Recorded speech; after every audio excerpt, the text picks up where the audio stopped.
आषाढ़ पूर्णिमा बा गुरु पूर्णिमा 10 जुलाई गुरुवार आज संध्या समय घरर यही गोटे जगार जाली दिंतु गोटे दीप आपणकर धनजनित समस्या एक मास मध्य सुझीज एवं आपणक घर को धन आसबार मार्ग खोलीजिव एवं माँ लक्ष्मीकर स्थिरवास आपणक घरे सदासर्वदा रहिब।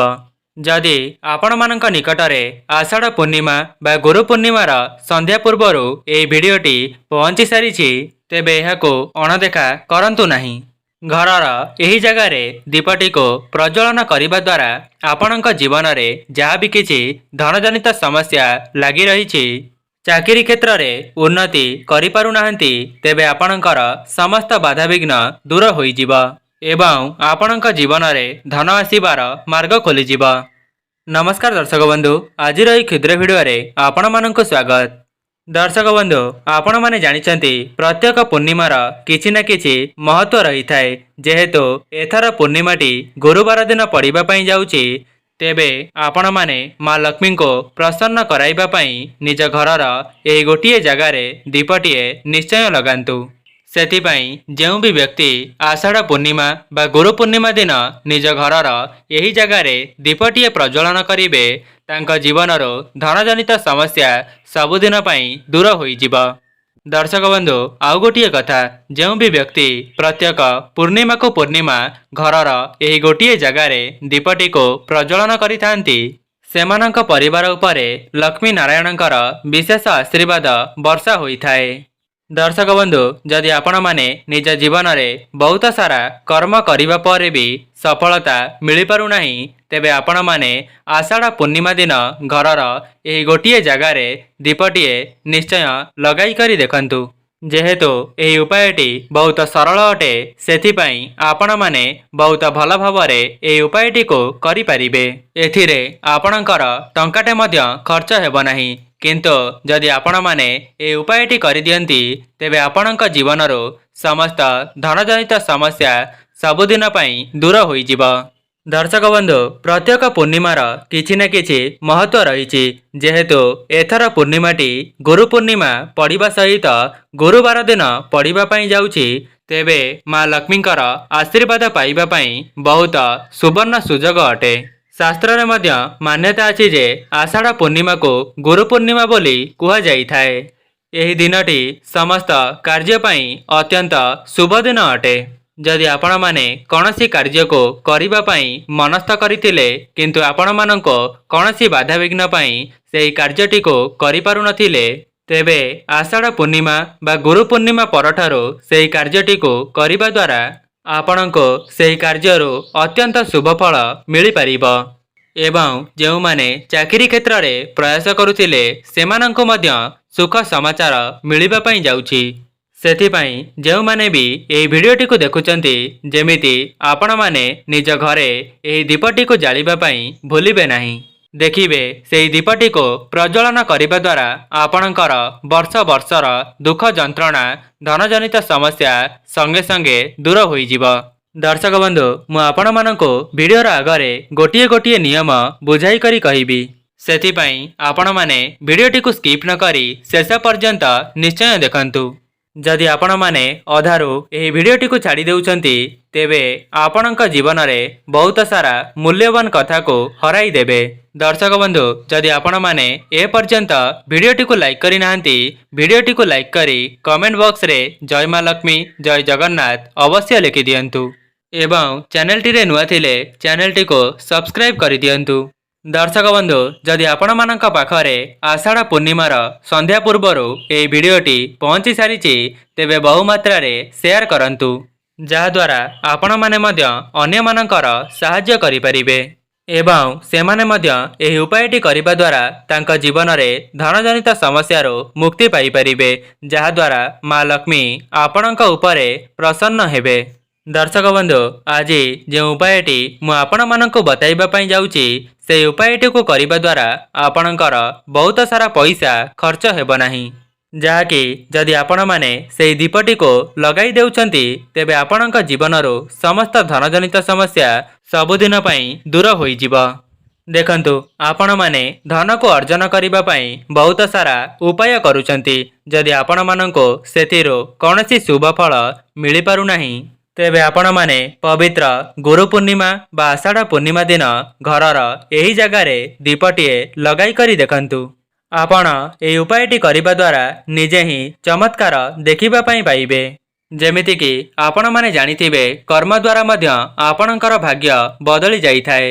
ଦର୍ଶକ ବନ୍ଧୁ, କର୍ମର ଅର୍ଥ ଚାକିରି କରିବା, ପାଠ ପଢ଼ିବା କିମ୍ବା ଟଙ୍କା ରୋଜଗାର କରିବା ଏହି ଜାଗାରେ ସେ କଥା ନୁହେଁ। ଆପଣମାନେ ଈଶ୍ୱରଙ୍କର ଭକ୍ତିରେ କ'ଣ ସବୁ କର୍ମ କରୁଛନ୍ତି ଯାହାଦ୍ୱାରା ଆପଣଙ୍କର ଭାଗ୍ୟ ବଦଳି ଯାଇପାରିବ। ସେଥିପାଇଁ ମୁଁ ଆପଣମାନଙ୍କୁ ଭିଡ଼ିଓର ଆଗରେ ଗୋଟିଏ ଗୋଟିଏ ନିୟମକୁ ବୁଝାଇ କରି କହିବି, ଯାହାଦ୍ୱାରା ଆପଣମାନେ ସମସ୍ତ ଉପାୟ ଗୁଡ଼ିକୁ ବହୁତ ଭଲ ଭାବରେ ବୁଝିପାରିବେ। ଯେଉଁମାନେ ଭିଡ଼ିଓଟିକୁ ଏପର୍ଯ୍ୟନ୍ତ ଦେଖୁଛନ୍ତି, ଶେଷ ପର୍ଯ୍ୟନ୍ତ ମଧ୍ୟ ଅବଶ୍ୟ ଦେଖନ୍ତୁ, ଯାହାଦ୍ୱାରା ଆପଣଙ୍କ ଜୀବନରେ ଚାଲୁଥିବା ସମସ୍ତ ସମସ୍ୟାର ସମାଧାନ ଏହି ଭିଡ଼ିଓ ମାଧ୍ୟମରେ ହୋଇଯିବ। ଆପଣମାନେ ଜାଣିଲେ ଆଶ୍ଚର୍ଯ୍ୟ ହେବେ ଯେ ଯଦି କର୍ମ କରିବା ଦ୍ୱାରା ଆପଣଙ୍କୁ ସଫଳତା ମିଳିପାରୁନାହିଁ, ତେବେ ଆପଣମାନଙ୍କ ଉପରେ ଭଗବାନଙ୍କର ଆଶୀର୍ବାଦ ରହିଲେ ଆପଣମାନେ ବହୁତ ଉନ୍ନତି କରିବେ। ସେଥିପାଇଁ ଆଜି ଭଳି ପବିତ୍ର ଦିନରେ ଏହାକୁ ହାତଛଡ଼ା କରନ୍ତୁ ନାହିଁ। କାହିଁକି ନା ଯେଉଁମାନେ ବି ନିଜ ଜୀବନରେ ଉନ୍ନତି କରିଛନ୍ତି, ସେ ମା ଲକ୍ଷ୍ମୀ ଏବଂ ନାରାୟଣଙ୍କର ଆଶୀର୍ବାଦ ପାଇପାରିଛନ୍ତି। ଆଜ୍ଞା ହଁ ଦର୍ଶକ ବନ୍ଧୁ, ସେମାନେ କେବଳ ମା ଲକ୍ଷ୍ମୀଙ୍କର ନୁହେଁ, ମା ଲକ୍ଷ୍ମୀଙ୍କ ସହିତ ନାରାୟଣଙ୍କର ମଧ୍ୟ ଆଶୀର୍ବାଦକୁ ପାଇପାରିଛନ୍ତି। ଦର୍ଶକ ବନ୍ଧୁ, ଆପଣମାନେ କେବେ ହେଲେ ବି ପୂର୍ଣ୍ଣମୀ ଦିନ ଆମିଷ ଭକ୍ଷଣ କରିବେ ନାହିଁ। କାହିଁକି ନା ଯେଉଁମାନେ ଭଲ ଭଲ ଦିନମାନଙ୍କରେ ଯେମିତିକି ଅମାବାସ୍ୟା, ପୂର୍ଣ୍ଣିମା, ଗୁରୁବାର, ସଂକ୍ରାନ୍ତି, ଏକାଦଶୀ ଏସବୁ ଦିନମାନଙ୍କରେ ଯଦି ସେମାନେ ଆମିଷ ଭକ୍ଷଣ କରିଥାନ୍ତି, ତେବେ ତାଙ୍କ ଜୀବନରେ ବହୁତ ସାରା କଷ୍ଟ ସମସ୍ୟା ଲାଗି ରହିଥାଏ। ତା ସହିତ ସେମାନଙ୍କର ପରିବାରରେ ମଧ୍ୟ ଅଶାନ୍ତି ଦେଖା ଦେଇଥାଏ, ଯେଉଁଥିପାଇଁ ସେମାନେ ବହୁତ ଦୁଃଖ କଷ୍ଟରେ ନିଜର ଜୀବନଟିକୁ ଅତିବାହିତ କରିଥାନ୍ତି। ଦର୍ଶକ ବନ୍ଧୁ, ଆପଣମାନେ ଦେଖିଥିବେ, ଯେଉଁମାନେ ଏମିତି ଭୁଲ କରିଥାନ୍ତି, ସେମାନଙ୍କର ପରିବାରଟି ବହୁତ ଦୁଃଖ କଷ୍ଟରେ ଥାନ୍ତି। ସେମାନଙ୍କର ପରିବାରରେ କଳି ଝଗଡ଼ା ଲାଗିବା ସହିତ ସେମାନେ ନିଜର ଜୀବନଟିକୁ ବହୁତ ଦୁଃଖ କଷ୍ଟରେ ଅତିବାହିତ କରୁଥିବେ। ଏମିତି ବି କିଛି ଲୋକ ଅଛନ୍ତି ଯେଉଁମାନେ ପୂର୍ଣ୍ଣିମା, ସଂକ୍ରାନ୍ତି, ଗୁରୁବାର ଏମିତିକି ଏକାଦଶୀରେ ମଧ୍ୟ ଆମିଷକୁ ଖାଆନ୍ତି ନାହିଁ। ଦର୍ଶକ ବନ୍ଧୁ, ମୋର କହିବାର ଅର୍ଥ ଏଇଆ ନୁହେଁ ଯେ ଆପଣମାନେ ଆମିଷ ଖାଇବା ଛାଡ଼ି ଦିଅନ୍ତୁ।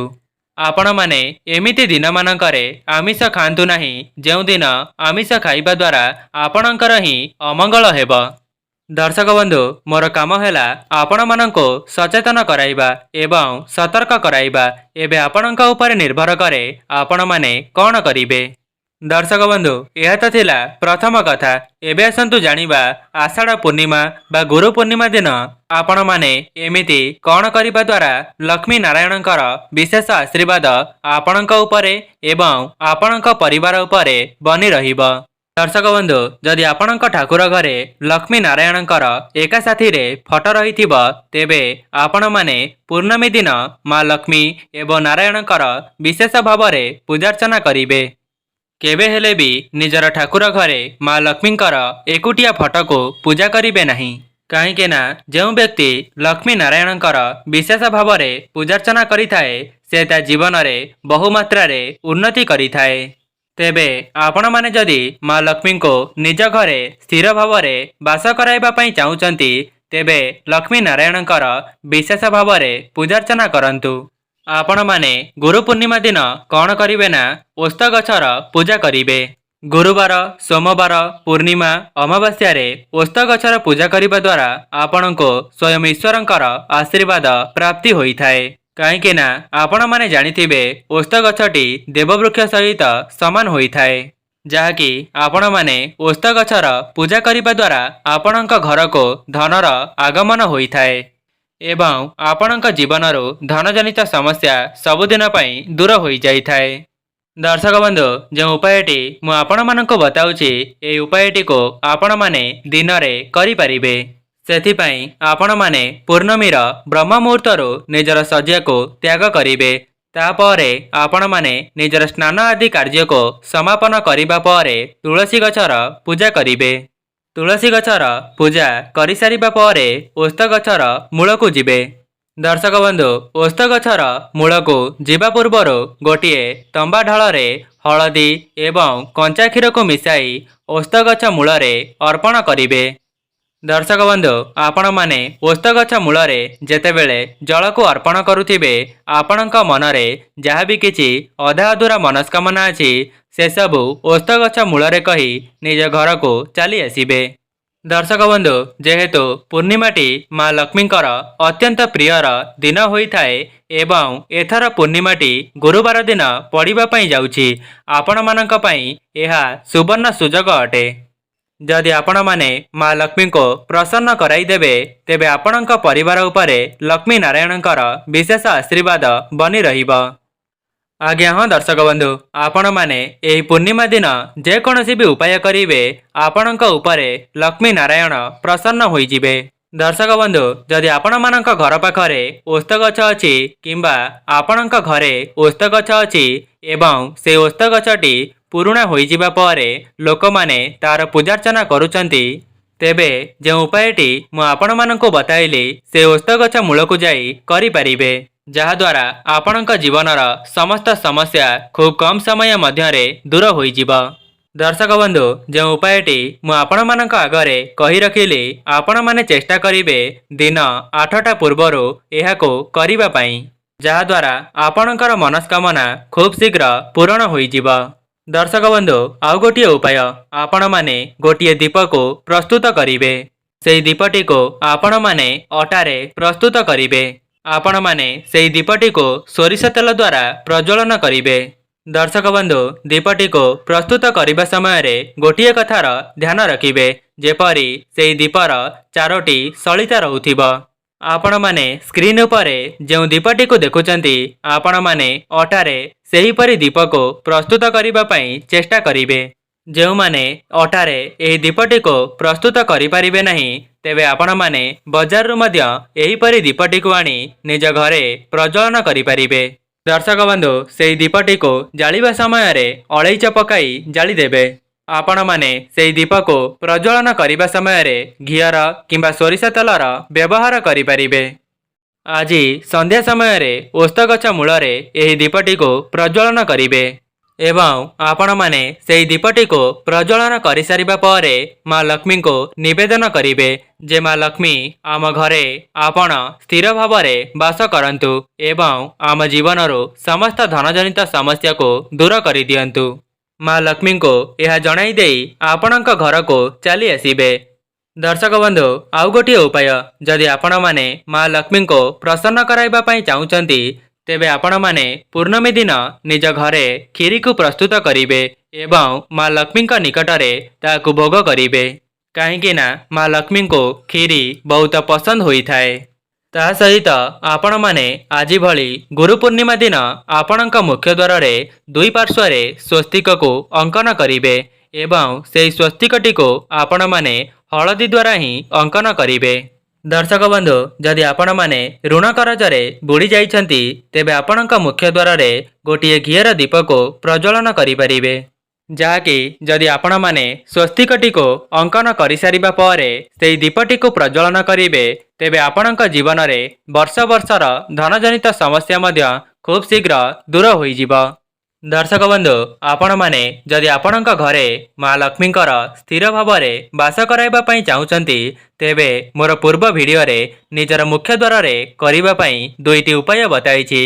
जदि आपण माने सेही वीडियोटी को देखि नांती तेबे एही वीडियोटी शेष हेबा परे आपण माने सेही वीडियोटी को निश्चय देखिबे जाकी आषाढ़ पूर्णिमा दिन आपण माने निज मुख्य द्वार रे सेही दुईटी उपाय को करिबा द्वारा माँ लक्ष्मी आपणक घरे सदा सर्वदा वास करिवे एवं आपणक घर को धन आसीबार मार्ग मध्य खोलीदेवे। दर्शक बंधु जदि आपण मानंकु एही वीडियोटी भल लगी थाए वीडियोटी को लाइक करी कमेंट बॉक्स रे जय माँ लक्ष्मी अवश्य लिखि दियंतु एवं जदि आपण माने आषाढ़ पूर्णिमार संध्या पूर्वरु एही वीडियोटी को देखुचंती तेबे बहु मात्रा रे शेयर करंतु। चैनलटी रे नुआ थिले चैनलटी को सब्सक्राइब करि दियंतु। आजि पई रहूची नमस्कार।